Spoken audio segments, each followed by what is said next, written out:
Оқушылар, бүгінгі көңіл-күйіңіз қалай? Күшті. Сабақты бастамас бұрын сіздермен біз жағымды психологиялық ахуал қалыптастыру үшін ыстық алақан әдісін пайдалана отырып, бүгінгі сабағымызды бастасақ, бір-бірлеріңізді қолдарыңызды ұстап, жылы тілектеріңізді білдірсеңіздер. Елнұр, мен саған бүгінгі күнге сәттілік тілеймін. Нұрай, мен саған бүгінгі күнге сәттілік және бақыт тілеймін. Амина, мен саған бүгінгі күнге амандық тілеймін. Алмаз, мен саған бүгінгі күнге береке тілеймін.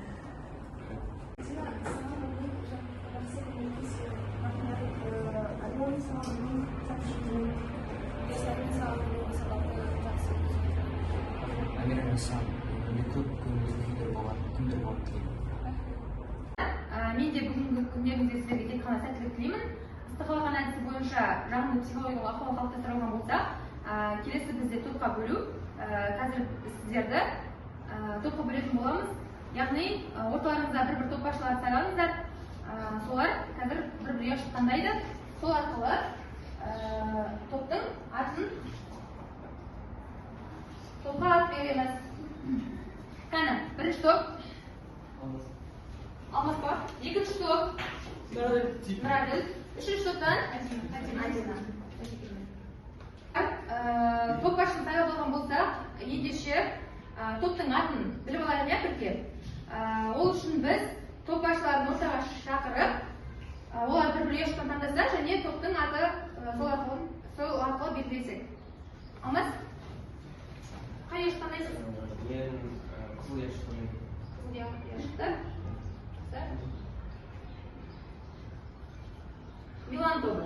Нәтижеден өзіңіздің тобыңыздың атын алып кетсеңіз. Екінші, Нұраділ, қай еш таңдайсыз? Мен көк шықты, иә? Париж тобы. Және үшінші топ. Неге? Старбусте. Лондон. Өте жақсы. Тобымыздың атын білдік, иә? Оқушылар, біз сіздермен топқа бөлініп алған болсақ, келесі тапсырма бізде үй тапсырмасы, иә? Мен сіздерге үй жұмысына қуыршақ театры бойынша диалог құруға берген болатынмын. Өздеріңіздің достарыңызбен диалог жасаңыздар деп. Ендеше біз 1 минуттық әңгіме тәсілі бойынша өздеріңіздің жаныңызда отырған немесе қарама-қарсы отырған достарыңызбен диалог құру арқылы, осы 1 минуттық әңгіме тәсілі арқылы бүгінгі сабағымыздың үй жұмысын сұрап алсақ, Аделмен. Әлем? Сәлем, Адель. Сәлем, Әлем. Қалың қалай? Жақсы, өзің қалайсың? Менің қалың жақсы. Сен менің театрға барғың келеді ме? Мен өмірі театрға барып жүрмеппін. Маған театр туралы бірдеңе айта аласың ба? Жарайды, театрда сен дрессурды сақтау керексің. Және антракт кезінде ғана театрға кіре аласың, кешігіп кетсе. Антракт не екенін түсіндіре аласың ба?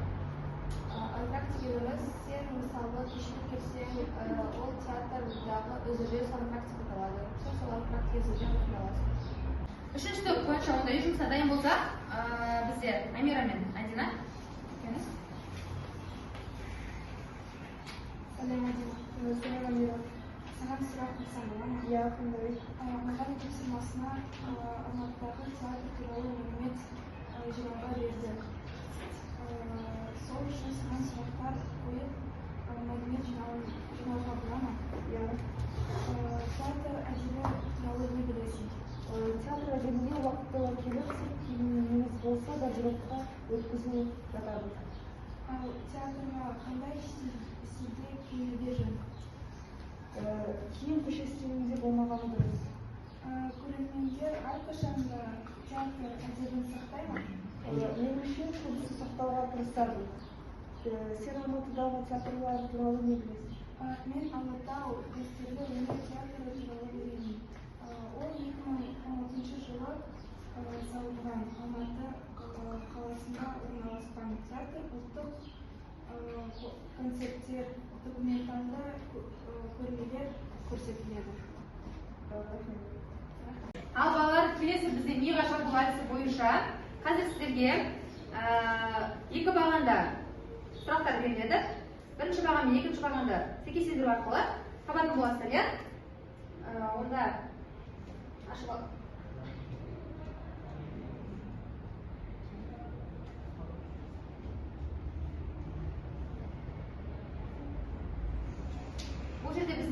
бізге берілген жай сөйлемнің түрлері, яғни өткенде еске түсіру мақсатында қолданып отырмыз.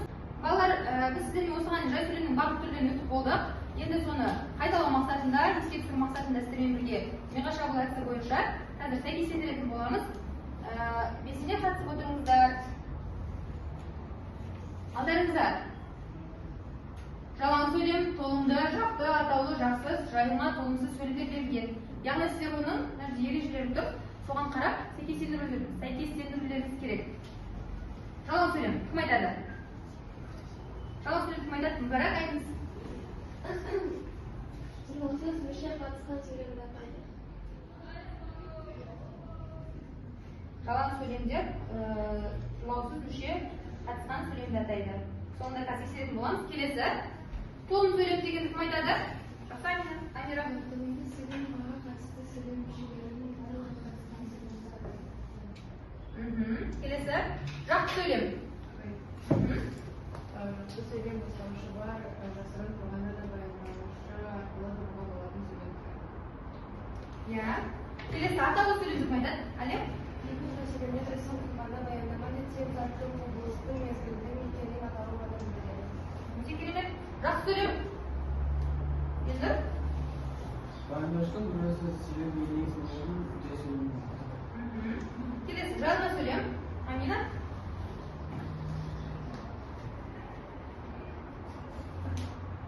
Айтамыз. Тұрлаусыз мүше қатысқан сөйлемді айтады. Иә. Қатыспаған сөйлемде. Толым сөйлем дегеніміз? Олар қатысты сөйлем мүшесінің біреуі түсіп қалған сөйлемдер. Иә. Енді?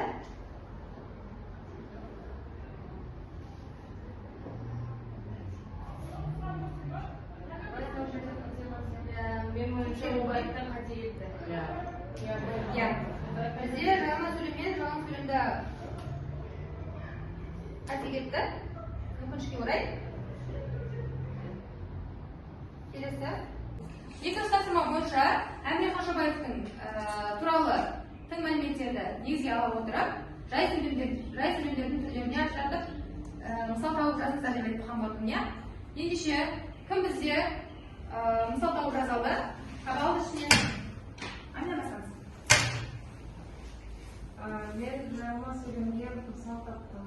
Оның ережесі жайлы мүшемен бірге тұрлаусыз мүшеде қатысқан сөйлем жайылма сөйлем деп аталады. Атқан мысалыңыз? Жас Әміренің мойнына үлкен ауыр бейнет болды. Өте керемет. Келесі. Әділ. Мен жақсы сөйлемге мысал таптым. Егер жақсы сөйлемге грамматиканың бастаушы бар, егер бастаушы болса, оның баяндамашымен баяндаушы арқылы болатын сөйлемдері. Мысалы, Әміре Қайтыстықлы сөз қазақ тілінде Өте керемет. Келесі. мен толымсыз сөйлеммен сөйлемді аудардым. Кей шаруа отбасында туып өскен. Кей шаруа отбасында туып өскен. Толымсыз сөйлем дегеніміз дербес тұрғанда мағыналы мазмұнға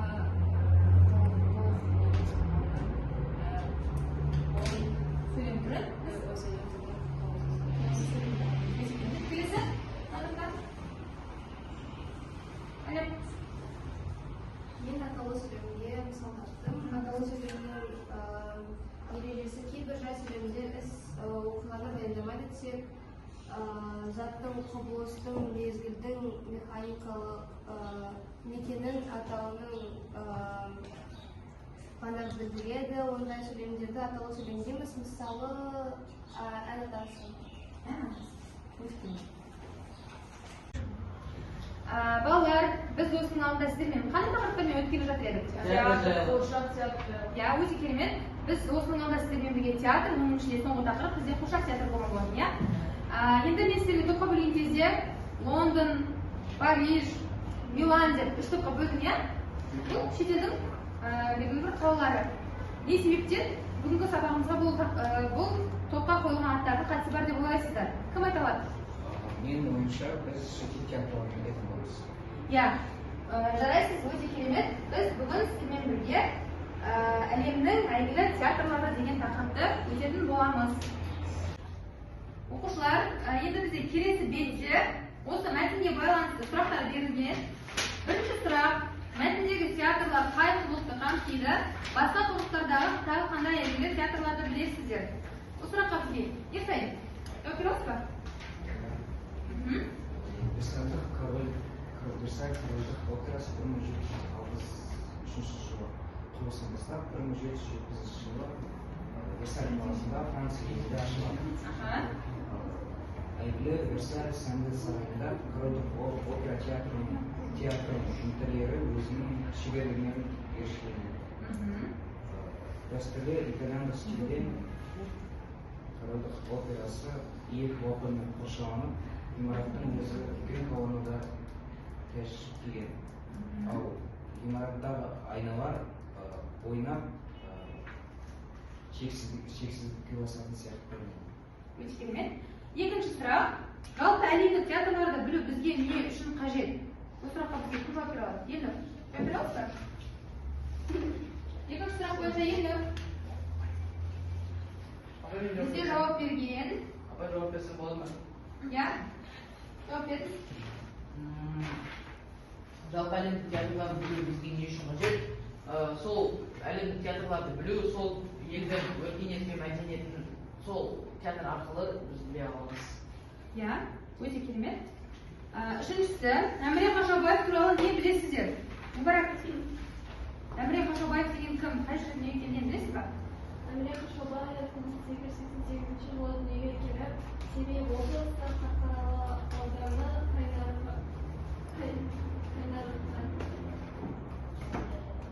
Қайнар ауылында дүниеге келген. Әміре Қашаубаев қазақтың әншісі, музыканты. Жақсы. Бірінші тапсырма бойынша Мұбаракта білдіңіз, иә? Бізде Мұражай бірінші тапсырма бойынша екінші жауап берді. Қалай салар? Екінші. Енді екінші тапсырма балалар бізде. Жаңа бізде екінші мәтінде айтып кеттік қой, иә? Бұл жерде бізде кім туралы айтылған? Сұрадым. Екінші мәтінде бізде кім жайлы айтылған? Екінші мәтінде бізде Әміре Қашаубаев жайлы айтылған. Иә. Екінші мәтін бойынша бізде Әміре Қашаубаев жайлы айтылған. Сол мәліметтерді негізге ала отырып, жай сөйлем түрлерін сол жерде тапсаңыздар, жай сөйлем түрлерін жазып шыққаныздар дәптерлеріңізге. Кездейік танымалар. Әсебек жұмыс.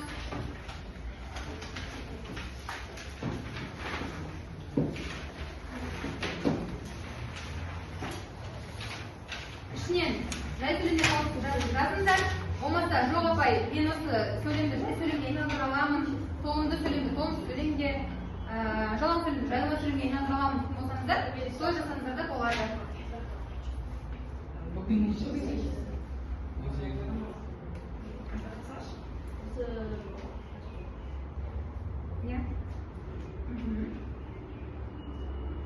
Әміре Қашаубаевтың туралы тың мәліметтерді негізге ала отырып, жай сөйлемдердің түрлеріне ажыратып, мысал тауып жазыңыздар деп айтқан болдым, иә?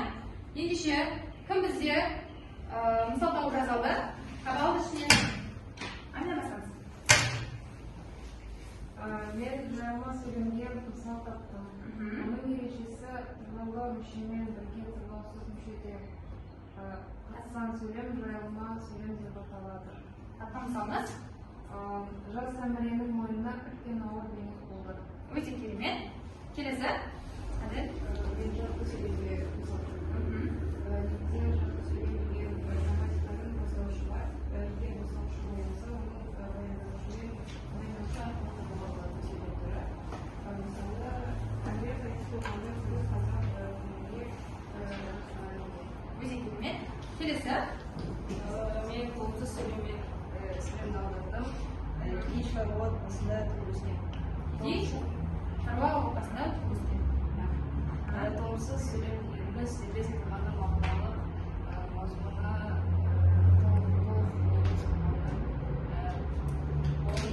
Сөйлем түрі. Келесі. Әне. Мен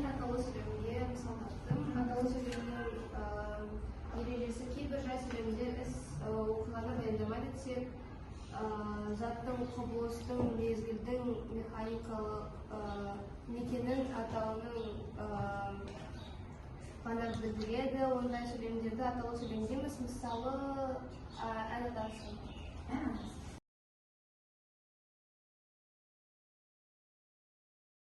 Үшінші тапсырма, бұл бізде соңғы тапсырма балалар. Театрға виртуалды саяхат әдісі бойынша Қазақстандағы әйгілі опера және балет театрлары туралы ізденіп, таныстырылып жасаңыздар. Яғни, алдарыңызға берілген қағазға өздеріңіз постер жасап шығарып, соны қорғайтын боласыздар.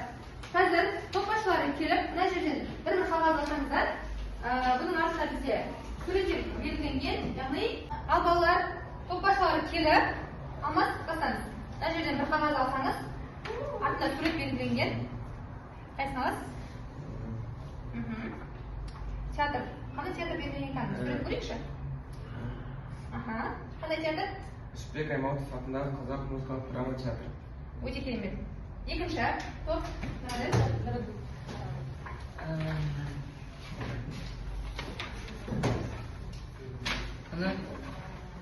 Бұл Астана балет және опера театры.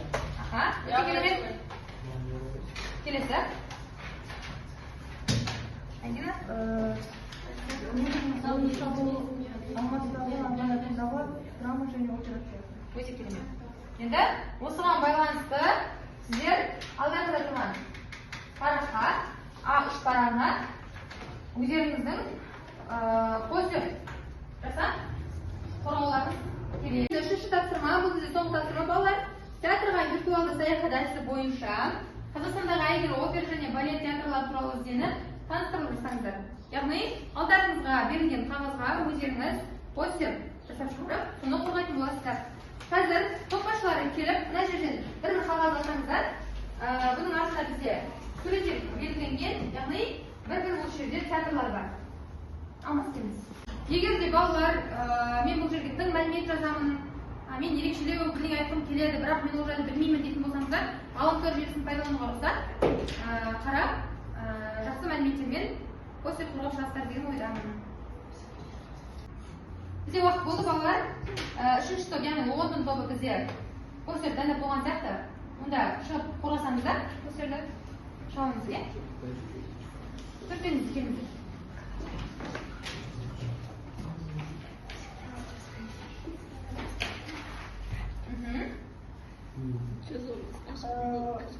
Біздің тақырыбымыз Абай атындағы опера театры. Ол құрылысы 1929 жылы басталып, 1940 жылы аяқталған. Абай атындағы драма театры тұңғыш ашылған кәсіби Өте керемет. Сахна шеберлері Франция, Германия, Италия, Жапония, Турция, Қытай, ақш. Енді балалар, сабақ соңына келдік. Бізге енді үй жұмысы. Номер 6 тапсырма. 2 тапсырманың бірін орындайсыздар. Бұл сіздерде кітапта беріліп тұр, иә? Үйде жақсылап қарап, 2 тапсырманың қайсысы сіздерге ыңғайлы және ұнайды, соның бірін алып орындап келіңіздер. Сабақ аяқталды, сау болыңыздар.